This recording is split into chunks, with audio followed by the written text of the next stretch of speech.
Et on est de retour pour une petite vidéo du jour, ok, pour la programmation affiliée.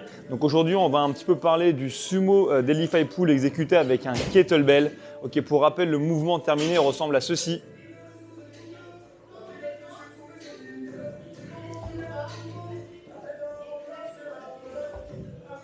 Bon, ça reste un super éducatif pour l'haltérophilie olympique et en plus aujourd'hui le fait de travailler avec un kettlebell, ça nous permet d'éviter tous les paramètres qui sont complexes à comprendre avec une barre.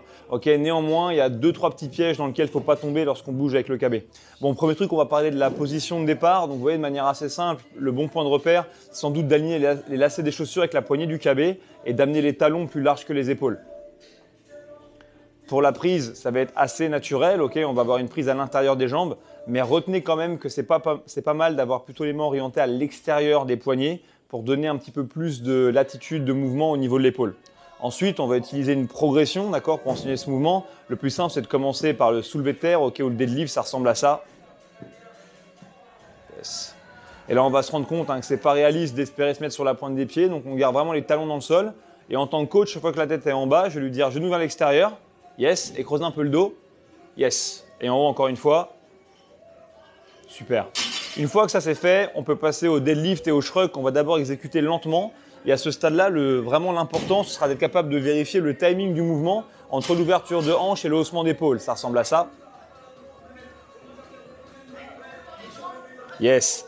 Ça, c'est le bon timing. Une fois que c'est fait, je peux demander à l'athlète de faire le même travail, mais rapidement. Et là, ce que vous devez voir, c'est que c'est plus rapide, mais ça, c'est toujours dans le même ordre.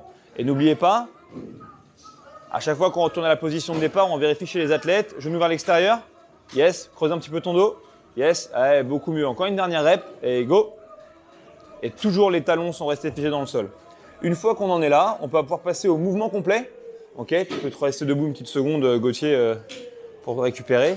Et dans le mouvement complet, à nouveau, si on veut transférer ça à l'haltérophilie olympique, la mécanique qu'on veut apprendre, c'est utiliser les jambes pour ouvrir les hanches et tendre toutes les articulations avant de tirer avec les bras.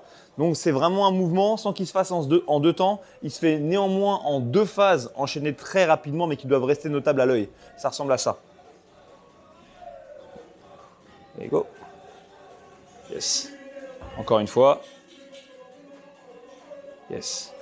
Ok, à nouveau, c'est peut-être ça que vous devez regarder en priorité. Est-ce que les jambes se tendent avant que les bras ne tirent? Voilà ce qui compte le plus. Vous allez aussi remarquer que l'avantage de bosser avec un kettlebell, c'est qu'on n'a pas du tout envie de rester avec les coudes en position haute. On n'a pas non plus envie de rester avec les bras tendus. Donc c'est bien de pouvoir faire un mouvement en toute complète, c'est-à-dire qui démarre au sol et qui termine au sol. Remarquez aussi qu'en toute logique, parce que le poids pèse, on doit aller sans doute plus vite avec les bras en descendant qu'en remontant. Yes. Et c'est très souvent le fait de sentir les coudes qui vont se tendre qui va amener les hanches à partir vers l'arrière et la poitrine vers l'avant. Dernier point, si vos athlètes commencent vraiment à être bons, dans ce cas-là, vous pouvez commencer à vous focuser sur la vitesse. Et là, ce qui va vous intéresser, c'est vraiment de voir quelque part le poids s'accélérer. Une fois passé le niveau des genoux, on fait une dernière répétition. Yes. Tu peux en lâcher. Un point sur lequel vous devez être vigilant, okay, c'est vraiment la position haute de l'athlète, parce que le kettlebell étant plus petit qu'une barre, il pourrait se retrouver avec une position très fermée comme celle-ci.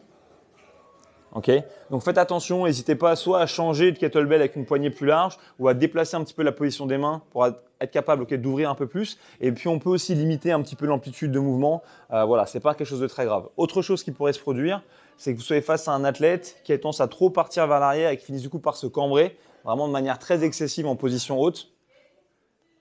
Ouais, voilà, ça aussi c'est un truc qu'on va essayer d'éviter. Pour éviter ça, les consignes qui fonctionnent bien, serre tes fesses, baisse tes côtes, garde les abdominaux serrés. Ok, et recommence encore une fois avec une bonne exécution. Yes. Voilà un truc qu'on va chercher.